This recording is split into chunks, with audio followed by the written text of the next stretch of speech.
আমাৰ দিব্যাংগ মঞ্চ অসমে প্ৰায় 9 লাখ দিব্যাংগৰ হৈ মাত মাতি আছোঁ আজিৰ তাৰিখত। এই 9 লাখ দিব্যাংগৰ আমাৰ 21 বিধ দিব্যাংগ আছে। তাৰে 2016 আইনত 21 বিধ দিব্যাংগ আমাৰ পৰিচালনা কৰিছে। ঠিক তেনেদৰে আমি বিভিন্ন সময়ত দিব্যাংগ মঞ্চ অসমে প্ৰতিবাদী কাৰ্যসূচী হাতত লৈছিলোঁ। আমাৰ দিব্যাংগ সমস্যা বহুত আছিলে আজিৰ তাৰিখত। দিব্যাংগ সমস্যা ক'ব গ'লে বহুতখিনি আমাৰ সমস্যা আছে, মই আপোনালোকক জনাই আছোঁ। তাৰে ভিতৰত আমাৰ দিব্যাংগৰ মঞ্চ অসমৰ মেইন এটা সমস্যা আছিলে দীনদয়াল যিটো দিব্যাংগ মাহিলী পেঞ্চন আছিলে, সেই মাহিলী পেঞ্চনটো অসম চৰকাৰে বন্ধ কৰি পেলাইছিলে। প্ৰথম কথা, যিহেতু দীনদয়াল দিব্যাংগ যিটো মাহিলী পেঞ্চন আছিলে, এই পেঞ্চনটো প্ৰায় অসমত 1,60,000 দিব্যাংগক মাহিলী পেঞ্চন দি আছিলে। কিন্তু দুৰ্ভাগ্যজনক মাননীয় মুখ্যমন্ত্ৰী হেমন্ত বিশ্ব শৰ্মা ডাঙৰীয়াই দীনদয়াল দিব্যাংগ মাহিলী পেঞ্চনটো বন্ধ কৰি দিলে। বন্ধ কৰি দিলে অৰুণোদয়ৰ লগত আমাৰ লগত কনভাৰ্ট কৰি দিলে। অৰুণোদয়ৰ লগত কনভাৰ্ট কৰাৰ ফলত আমাৰ প্ৰায় অসমত 30,000 দিব্যাংগ আজি অৰুণোদয় পাই আছে। বাকী 1,30,000 দিব্যাংগ আজি অৰুণোদয়ৰ পাই বাদ পৰি আছে। ক'ব গ'লে মাহিলী পেঞ্চনটোৰ পৰা বাদ পৰি আছে। এইটো এটা বৃহৎ এটা অসম চৰকাৰৰ এটা ষড়যন্ত্ৰ। দিব্যাংগসকলক একমাত্ৰ ভোট বেংকৰ ৰাজনীতি কৰিছে অসম চৰকাৰে আৰু পদৰ ভিখাৰী বনাই দিছে দিব্যাংগসকলক। আপোনালোকে জানে যে আমাৰ দিব্যাংগসকলৰ বিভিন্ন বেকলগ পষ্ট আছিলে। 2018 চনৰ পৰা দিব্যাংগসকলৰ 4,419টা বেকলগ পদ আছিলে। এই বেকলগ পদখিনি আমি বাৰ প্ৰতিবাদী আমি কাৰ্যসূচী কৰিছিলোঁ। বিভিন্ন আমি দিছপুৰত আন্দোলন কৰিছোঁ, চচলত আমি প্ৰতিবাদী কাৰ্য কৰিছোঁ। কিন্তু আমাক আস্থাহে দিয়ে যে আপোনালোকৰ আমি সমস্যাবোৰ সমাধান কৰিম, কিন্তু সেই সমাধান আজিলৈ আমাৰ দিব্যাংগসকলৰ আজিৰ তাৰিখত সমস্যাবোৰ সমাধান নকৰিলে। সেই ক্ষেত্ৰত আজি দিব্যাংগ মঞ্চই অসমে আজি সংবাদমেল পাতিবলৈ বাধ্য হৈছোঁ। অতি শীঘ্ৰেই আমি 10 ফেব্ৰুৱাৰীৰ ভিতৰত আমি দিছপুৰ জনতা ভৱন কপাম। 5,000 দিব্যাংগ লৈ ৰাজপথত দিছপুৰ জনতা ভৱন কপাম। আৰু যিজন আমাৰ মাননীয় পীযুষ হাজৰিকা ডাঙৰীয়া আমাৰ সামাজিক ন্যায় সবলীকৰণৰ মন্ত্ৰী আছে, তেখেত পদত্যাগ কৰিব লাগে। তেখেতে দিব্যাংগৰ আইন নাজানে, মাত্ৰ আমাক দিব্যাংগসকলক ভোট বেংকৰহে ৰাজনীতি কৰিছে অসম চৰকাৰে। দিব্যাংগসকলক বিভিন্ন সমস্যাত আমাক পেলাই দিছে। আজি ক'ব গ'লে আজি আপোনালোকক মই সাংবাদিক বন্ধু বান্ধৱীসকলক মই এটা কুৱেশ্যন এটা কৰিব বিচাৰোঁ। আপোনালোকক আমি যে সংবাদমেলখন পাতিছোঁ বা নিউজত বাজিব, ডাঙৰ কথা নহয়। আপোনালোকে মুখ্যমন্ত্ৰীক কুৱেশ্যন কৰিব লাগে যে দিব্যাংগসকলৰ সমস্যাখিনি কিয় সমাধান নকৰে? আপোনালোকে কৰিব জানো? কোনো আমাৰ দিব্যাংগৰ হ'লে আমাৰ কোনো মাত নামাতে, বিৰোধী হওক বা যিকোনো বুদ্ধিজীৱী হওক, কিন্তু দিব্যাংগৰ হৈ মাত নামাতে। সেইকাৰণে আমি উপায়বিহীন হৈ আজি সংবাদমেল পাতিবলৈ আমি বাধ্য হৈছোঁ। মই পুনৰ কৈছোঁ যে দিব্যাংগসকলৰ বিভিন্ন সমস্যা আছে, এই বিভিন্ন সমস্যাখিনি অতি শীঘ্ৰে সমাধান কৰক, নহ'লে আমি দিছপুৰ ৰাজপথ কপাবলৈ বাধ্য হ'ম 10 ফেব্ৰুৱাৰী 5,000 দিব্যাংগ লৈ। তাৰে দায়ী মুখ্যমন্ত্ৰী হেমন্ত বিশ্ব শৰ্মা হ'ব আৰু লগতে পীযুষ হাজৰিকা ডাঙৰীয়াই দায়ী হ'ব। আৰু পীযুষ হাজৰিকা ডাঙৰীয়া অতি শীঘ্ৰে পদত্যাগ কৰিব লাগে, কাৰণ তেখেতে দিব্যাংগৰ আইনখনেই নাজানে।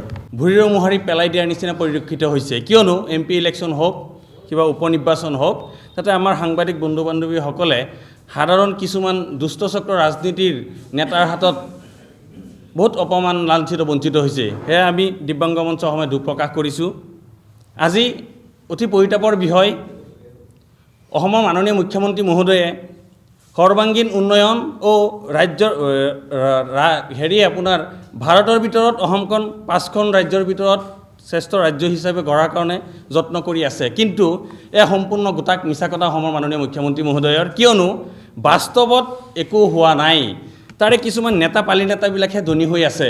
আৰু আমি চাওক, অসম চৰকাৰৰ বিৰুদ্ধে আমাৰ নিজৰ প্ৰাপ্য অধিকাৰৰ কাৰণে 2016 চনৰ যোনটো আমাৰ বৈকল্য অধিকাৰ আইন আহিছে, তাতে আমাৰ নাম দিছে দিব্যাংগ। সেই আইনৰ অধিকাৰ জৰিয়তে আমাৰ দিব্যাংগৰ প্ৰকাৰ হৈছে 21 প্ৰকাৰ। আগতকৈ দিব্যাংগৰ পৰিসংখ্যা বাঢ়ি গৈছেগৈ, কিন্তু বৰ্তমান চৰকাৰখনে পৰিসংখ্যা বাঢ়িছে, সেই অনুযায়ী কোনো ধৰণৰ আইন হাতত লোৱা নাই। চাওক, দীনদয়াল দিব্যাংগ পেঞ্চন আঁচনি আছিল, দীনদয়াল দিব্যাংগ পূৰ্ণ সংস্থাপন আঁচনি আছিল আৰু বয়ন শিল্প আঁচনি আছিল। অসম চৰকাৰে যিমানখিনি উন্নয়নমূলক আঁচনি ঘোষণা কৰিছে, তাতে আমাৰ 2016 চনৰ আইনৰ আপোনাৰ ৰক্ষণাবেক্ষণ হিচাপে আমাৰ 5% আসন সংৰক্ষণ কৰিব লাগে, কিন্তু সেয়াটো পৰিলক্ষিত আজিৰ তাৰিখলৈকে হোৱা নায়েই।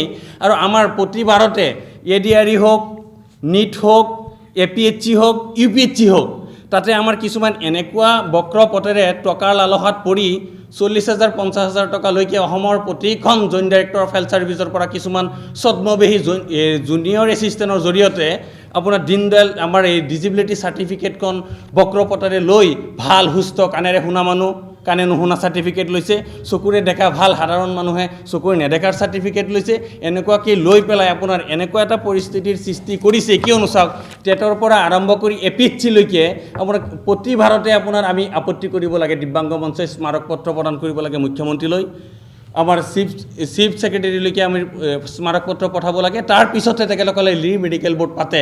কি মেডিকেল বোৰ্ড পাতিলে তাতে আপোনাৰ ধৰি লওক প্ৰতিটো ভাৰতে 50%-ৰ ওপৰত আপোনাৰ ভুৱা দিব্যাংগসকল ওলায়। কিন্তু সেইসকলে আপোনাৰ অৰুণোদয় আঁচনি পাই আছে, আৰু কিছুমান আমাৰ সমূহ হিচাপে আমাৰ গোটেই অসমত যিমান হ'ব আমাৰ দিব্যাংগ ভাই ভনী আছে, প্ৰকৃত দিব্যাংগসকলক বাছি এই আগন্তুক দিনত যি চাকৰি মকৰল কৰিব, তৃতীয় আৰু চতুৰ্থ বৰ্গ চাকৰি নিযুক্তিৰ প্ৰক্ৰিয়াৰ চূড়ান্ত তালিকা প্ৰকাশ কৰিব, তাতো আমাৰ সন্দেহ হৈছে যেন এইবাৰ যদি টেটত ওলাইছে আপোনাৰ 360জনক চিলেক্ট কৰিছিলে, ডকুমেণ্ট ভেৰিফিকেশ্যনত নাম কৰ্তন যোৱাৰ পিছত আকৌ যোৱা 29 আৰু 30 জানুৱাৰীত আপোনাৰ গুৱাহাটী ভাঙাগড় মেডিকেল কলেজত মেডিকেল বোৰ্ড হৈছে, তাতে যোৱাবাৰৰ যিকেইজন ৰিজেক্ট আছিলে সেইকেইজনৰ প্ৰাৰ্থী ইয়াত নাম তালিকা সন্নিৱিষ্ট হৈছে। গতিকে অসমৰ মাননীয় মুখ্যমন্ত্ৰী মহোদয়ক এটা কথা দাবী উত্থাপন কৰোঁ, তেখেতে সুস্থ সবল হিচাপে গণতান্ত্ৰিক পথেৰে অসম চৰকাৰখন পৰিচালনা কৰক, নহ'লে আমি আগন্তুক ফেব্ৰুৱাৰী 10 তাৰিখলৈকে আমি সময়সীমা 5 তাৰিখলৈকে সময়সীমা ধাৰ্য কৰি দিছোঁ।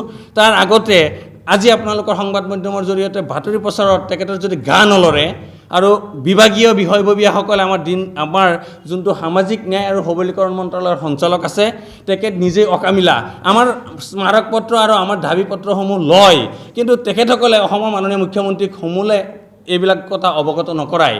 আৰু এনেকুৱা এটা মহাপ্ৰতাপী আমাৰ বৰ্তমানৰ সামাজিক ন্যায় আৰু সবলীকৰণৰ মন্ত্ৰিত্ব পদ পাইছে, নিজকে এনেকুৱা ভাবিছে যেন আপোনাৰ ডেপুটি CM নেকি পীযুষ হাজৰিকা, তেখেতে 8 লাখ 10 লাখ টকা দামৰ দামী দামী আপোনাৰ কোম্পানীৰ চাৰ্ট পোছাক এইবিলাক পৰিধান কৰে, য'ত নেকি 5 লাখ টকা হ'লে 5জন দিব্যাংগক সংস্থাপন কৰিব পাৰি যিকোনো এটা আঁচনি দি পেলাই। তেখেতে ক'ত ডাকডোল বজায়, কিয়নো চাওক এনেকুৱা চূড়ান্ত ব্যৰ্থ মন্ত্ৰী।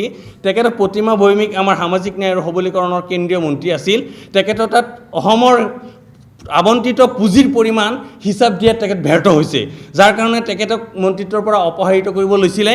নাজানো কোন কাৰ আশীৰ্বাদত মন্ত্ৰিত্ব পদ লৈছে, গতিকে আমি তেখেতৰ পদত্যাগ দাবী কৰিছোঁ। আৰু আমাৰ দিব্যাংগৰ কাৰণে কাম কৰি অহা যিমান ডিপাৰ্টমেণ্ট আছে, প্ৰতি ডিপাৰ্টমেণ্টে আমাৰ সংৰক্ষণৰ শ্বেতপত্ৰ প্ৰকাশ কৰিব লাগে।